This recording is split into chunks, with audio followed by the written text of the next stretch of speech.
तो आज हम करने वाले हैं सॉलिड्स इन वन शॉट।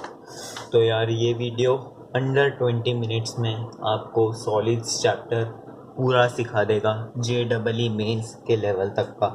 इसमें हम सिर्फ 3 क्वेश्चंस करेंगे, बाकी के क्वेश्चंस आप प्रैक्टिस कर सकते हैं अपनी कोई रेफरेंस बुक या कोचिंग मटेरियल से, क्योंकि ये 20 मिनट्स का ही है।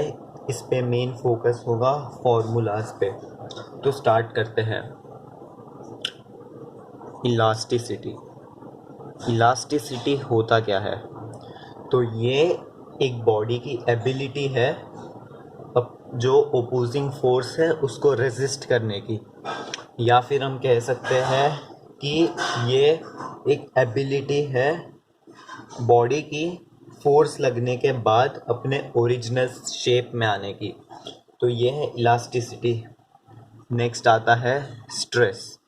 तो स्ट्रेस को हम रिप्रेजेंट करते हैं सिग्मा से, और स्ट्रेस होता है इंटरनल रिस्टोरिंग फोर्स पर क्रॉस सेक्शनल एरिया, मतलब sigma equal to force upon cross sectional area, ये होता है स्ट्रेस। अगला है स्ट्रेन। तो स्ट्रेन को हम रिप्रेजेंट कर सकते हैं ई से। अब स्ट्रेन क्या होता है? तो स्ट्रेन होता है change in dimension upon original dimension. तो ये होगा E equal to change in dimension upon original dimension. Energy stored in stretched wire. तो ये होगा potential energy in a stretched wire का फॉर्मूला। तो ये होगा half into stress into strain into volume. तो नेक्स्ट आता है टाइप्स ऑफ स्ट्रेस और स्ट्रेन। तो उसके लिए हमें चाहिए एक टेबल। तो टेबल हाजिर हो, इस कर सकते हैं लॉन्जिट्यूडनल, शियर और वॉल्यूम है। तो लॉन्जिट्यूडनल स्ट्रेस ये होगा फोर्स अपॉन एरिया, सबका ही फोर्स अपॉन एरिया होगा। तो इसका डायग्राम होगा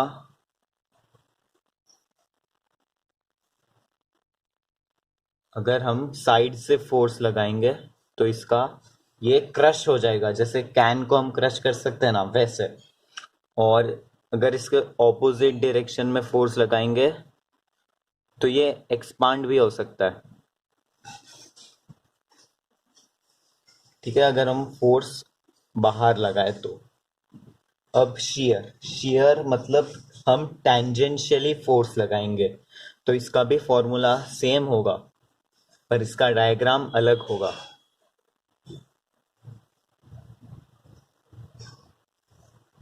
इधर हम फोर्स लगाएंगे। और नेक्स्ट आएगा वॉल्यूम। तो वॉल्यूम अगर हम फ्लूइड में किसी सॉलिड को डालेंगे तो वो फ्लूइड उस सॉलिड पे फोर्स एक्सर्ट करेगा। तो यही वाला फोर्स इसमें यूज करेंगे। तो इसका भी सेम ही फॉर्मूला है, फोर्स अपॉन एरिया। अब इन तीनों के स्ट्रेस के बारे में बात करते हैं। ई लॉन्जिट्यूडनल का होगा ई डेल्टा एल बाई एल, जिसमें ओरिजिनल लेंथ है एल और रिड्यूस्ड जितना कम हुआ इतना कम हुआ, तो ये हुआ डेल्टा एल। फिर शियर में इसका स्ट्रेन होगा डेल्टा एक्स बाय एल। अब इसमें डेल्टा एक्स क्या? तो ये जो है जितना कम हुआ इसको हम बोलते हैं डेल्टा एक्स, और ये जो सिलेंडर की लेंथ है इसको हम बोलेंगे एल। अब वॉल्यूम वाले में जितना वॉल्यूम रिड्यूस हुआ, जैसे ये वॉल्यूम रिड्यूस हुआ तो इसका स्ट्रेन होगा ये इसका वॉल्यूम अपॉन जो पुराने वाले का वॉल्यूम था। अब डेल्टा एक्स बाई एल को हम लिख सकते हैं टैन थीटा, जहाँ पे थीटा एंगल ये है। और टैन थीटा अगर बहुत ही कम हो तो वो थीटा के अप्रोक्सीमेटली होता है, तो हुआ थीटा पाई में, डिग्रीज में नहीं। तो अब तीनों के मॉड्यूलस पे आते हैं। तो इसके मॉड्यूलस को कहते हैं यंग्स मॉड्यूलस। इसके मॉड्यूलस को कहेंगे शियर या फिर मॉड्यूलस ऑफ रिजिडिटी, और वॉल्यूम वाले को हम कहेंगे बल्क मॉड्यूलस। अब तीनों का फॉर्मूला सेम ही है, स्ट्रेस बाय स्ट्रेन। तो इसका होगा F by A into delta L by delta L। इसका होगा G equal to F into L upon A delta X, और इसका होगा B equal to F by A minus V upon delta V। इधर हमने माइनस इसीलिए लगाया क्योंकि जब हम वॉल्यूम रिड्यूस्ड वॉल्यूम कैलकुलेट करेंगे तो वो नेगेटिव आएगा, और बल्क मॉड्यूलस नेगेटिव नहीं हो सकता, इसीलिए हम नेगेटिव लगा देते हैं। इसका एक और फॉर्मूला है जिसमें हम फोर्स बाय एरिया को लिख सकते हैं प्रेशर। तो इसका एक और फॉर्मूला आएगा minus P V by delta we, जिसमें प्रेशर फ्लूइड का होगा, और इसके साथ एक और स्ट्रेस और स्ट्रेन आता है, वो है थर्मल। थर्मल स्ट्रेस का फॉर्मूला होता है अल्फ़ा डेल्टा टी, जिसमें अल्फ़ा डिपेंड करता है मटेरियल पे, और इसका स्ट्रेन होता है डेल्टा एल बाई एल, क्योंकि अगर हम हीट करेंगे तो वो एक्सपांड होगा, और डेल्टा एल वो इलोंगेशन है। तो अब इसका मॉड्यूलस होगा stress by strain. Stress by strain इसका लैम्बडा होगा, और थर्मल स्ट्रेस, थर्मल स्ट्रेस का बहुत ही इम्पोर्टेंट फॉर्मूला है गामा अल्फा डेल्टा टी। अब हम करेंगे पॉइजन्स रेशियो और चेंज इन डेंसिटी। तो यार पॉइजन्स रेशियो होता है lateral strain upon longitudinal strain. तो हम लिख देते हैं, इसको रिप्रेजेंट करेंगे सिग्मा से, और ये होता है लैटरल स्ट्रेन अपॉन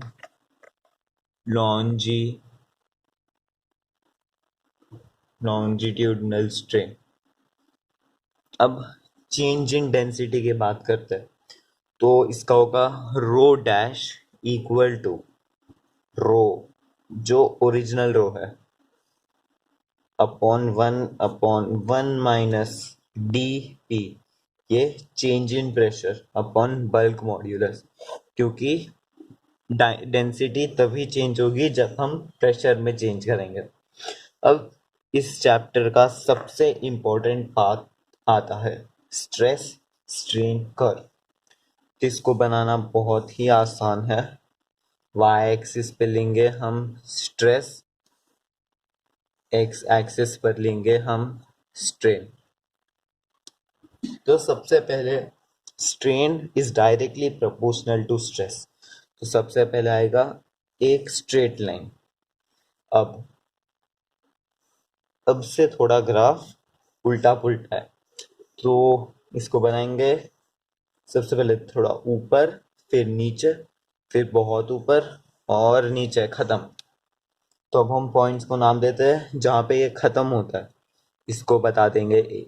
इसका जो पीक है उसको बता देंगे बी, और एक रैंडम पॉइंट ले लेंगे सी। ये वाला पीक को ले लेंगे डी, और इस एंड पॉइंट को ले लेंगे ई। तो अब हम बात करते हैं, जो ओ ए है वो उधर stress is directly proportional to strain, मतलब इसका जो स्लोप होता है वो हमें यंग्स मॉड्यूलस देगा, और ये एक स्ट्रेट लाइन होता है। और ए है लिमिट ऑफ प्रोपोर्शनैलिटी, मतलब इस पॉइंट से इस पॉइंट तक स्ट्रेस और स्ट्रेन डायरेक्टली प्रोपोर्शनल होंगे, इसीलिए प्रोपोर्शनैलिटी, लिमिट ऑफ प्रोपोर्शनैलिटी। अगर हम बी पॉइंट तक बॉडी को खींचेंगे और उसके बाद डिफॉर्मिंग फोर्स को रिमूव करेंगे तो बॉडी ओरिजिनल शेप में रिटर्न हो सकती है।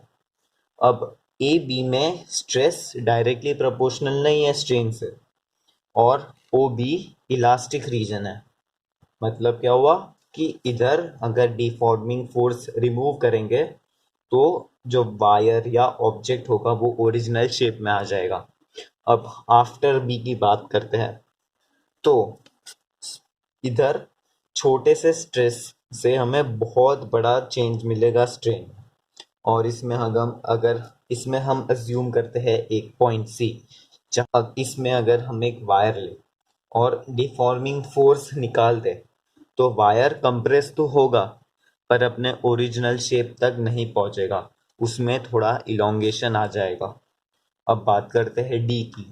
डी है maximum stress a wire can hold, और इसको हम बोलते हैं ब्रेकिंग स्ट्रेस। मतलब इससे ज़्यादा गया तो टूट सकता है, इससे ज़्यादा नहीं खिंच पाएगा वायर। और ई है रप्चर पॉइंट, मतलब ई तक आते आते वायर टूट जाएगा। स्ट्रेस स्ट्रेन कर्व का एक और इम्पॉर्टेंट पार्ट है टाइप्स। तो इसमें 3 टाइप्स आती है। एक आता है इलास्टोमर, दूसरा आता है डक्टाइल या टेंसाइल, और तीसरा आता है ब्रिटल। ठीक है, तो इसके स्ट्रेस स्ट्रेन कर्व थोड़े डिफरेंट होते हैं। तो इलास्टोमर में प्लास्टिक रीजन होता ही नहीं, और ये इसका एग्जाम्पल है इलास्टिक। अब डक्टाइल और टेंसाइल में जो प्लास्टिक रीजन होता है वो बहुत ही बड़ा होता है, और जो ब्रिटल होता है उसमें प्लास्टिक रीजन बहुत ही छोटा होता है। तो चलिए आ जाते हैं न्यूमेरिकल्स पे। तो पहला क्वेश्चन आपके स्क्रीन पर ये रहा। तो यार पहला क्वेश्चन आ गया।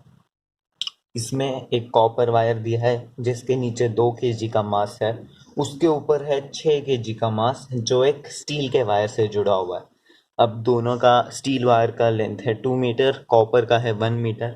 अब हमें बताना है नेट इलोंगेशन क्या होगा।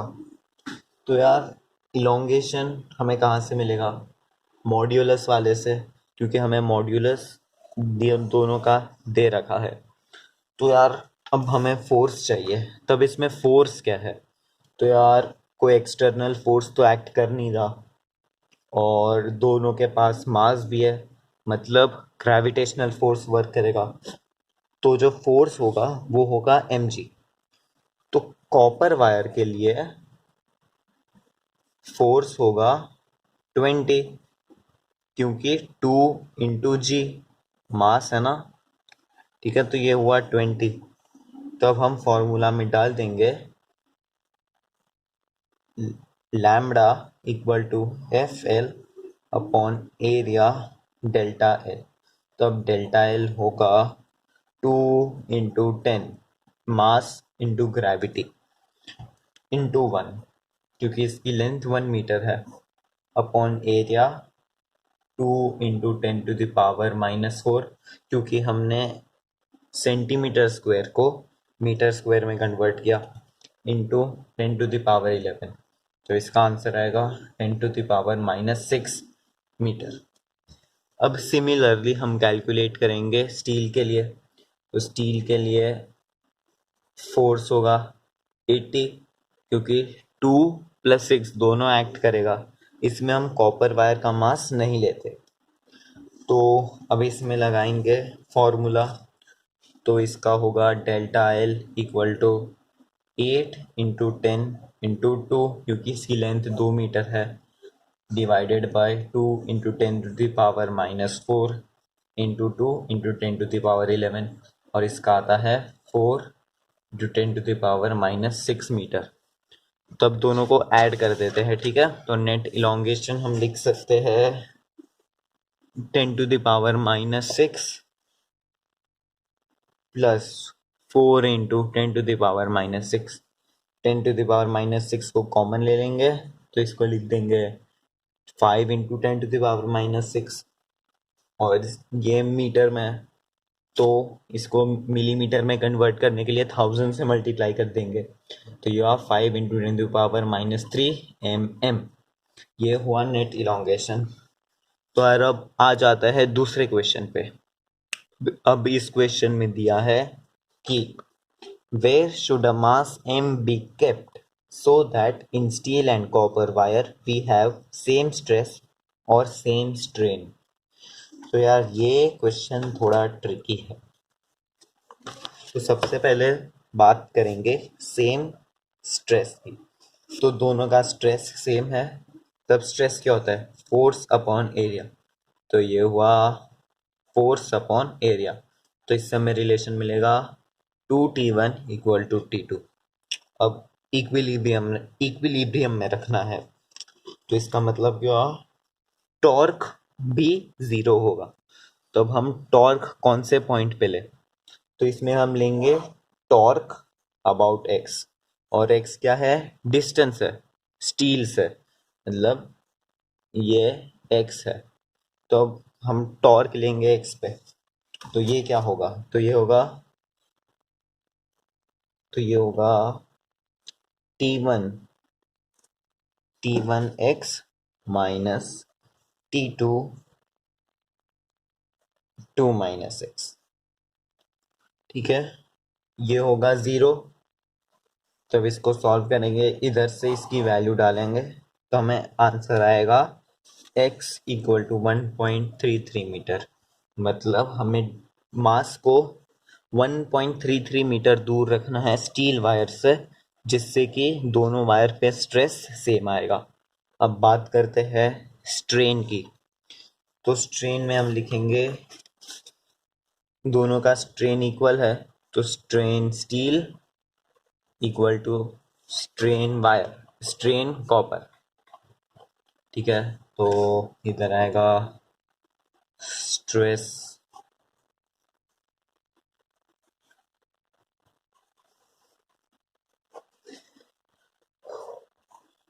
ये स्टील के लिए, और ये कॉपर के लिए। ठीक है, अब सॉल्व करेंगे, तो ये आएगा, स्ट्रेस लिखेंगे T1/A, और ये तो हमें दिया है = T2/2A, और ये भी हमें दिया है Y कॉपर गामा कॉपर। तो इससे हम लिख सकते हैं, क्योंकि ये YS 2 टाइम्स है, तो इन दोनों को हम कट कर सकते हैं, तो इससे आ जाएगा T1 = T2। अब इससे हमें क्या मिलेगा? अब हम टॉर्क, जो डिस्टेंस हम स्टील वायर से दूर लेंगे, उधर टॉर्क जीरो कर देंगे, तो टॉर्क = 0। और टॉर्क किसके बराबर होगा? T1x minus T2 2 - x = 0। अब इसके जगह पे हम D1 रख देंगे, तो कट हो जाएगा D1, तो इधर से आएगा x - 2 + x = 0, तो x 1 मीटर। अब बात करते हैं हमारे आखिरी क्वेश्चन की। तो ये है इलोंगेशन से। तो ये रहा आखिरी क्वेश्चन। तो इस क्वेश्चन में दिया है कि a steel rod of length 6 meter and diameter 20 mm is fixed as shown in figure. The rod is allowed to expand only 1 mm, मतलब ये सिर्फ 1 mm ही एक्सपांड कर सकता है, और अगर हम टेम्परेचर 80 डिग्री सेल्सियस से बढ़ाएंगे तो रॉड में कितना स्ट्रेस आएगा। तो यार ये क्वेश्चन मैं होमवर्क में दे रहा हूँ, और आप इसका आंसर कमेंट में देना। इसमें करेंगे क्या वो मैं बता देता हूँ। तो स्ट्रेन होगा ΔL/L, पर हम इस रॉड को 1 mm बढ़ने दे रहे हैं, मतलब ये ΔL में से 1 माइनस करना पड़ेगा, तो अब ये आ गया स्ट्रेन। अब हमें स्ट्रेस पता है, स्ट्रेन पता है, और मॉड्यूलस भी पता है, तो हम मल्टीप्लाई कर लेंगे स्ट्रेन इंटू मॉड्यूलस को मल्टीप्लाई कर देंगे, और उसको स्ट्रेस की इक्वल कर देंगे। यही करना है और आप ज़रूर से आंसर कमेंट सेक्शन में बताना। तो यार ये वीडियो यहीं ख़त्म होता है। होप आपको मज़ा आया होगा और आपकी प्रिपरेशन बढ़िया से चल रही होगी। अगर पसंद आया है तो यार चैनल को ज़रूर से सब्सक्राइब करें